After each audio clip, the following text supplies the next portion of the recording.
কতবার যে আমি তোমাকে স্পর্শ করতে গিয়ে গুটিয়ে নিয়েছি হাত, সে কথা ঈশ্বর জানেন। তোমাকে ভালোবাসার কথা বলতে গিয়েও কতবার যে আমি সে কথা বলিনি, সে কথা আমার ঈশ্বর জানেন।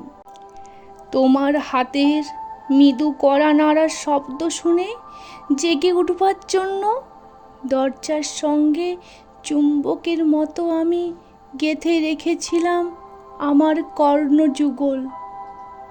তুমি এসে আমাকে ডেকে বলবে, এই ওঠো, আমি আমি আর আমি এ কি শুনলাম? এই মতো উল্লাসে নিজেকে নিক্ষেপ করব তোমার উদ্দেশ্যে। কতবার যে এরকম দৃশ্যের কথা আমি মনে মনে কল্পনা করেছি, সে কথা আমার ঈশ্বর জানেন।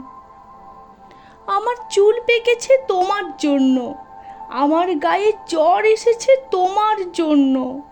আমার ঈশ্বর জানেন আমার মৃত্যু হবে তোমার জন্য।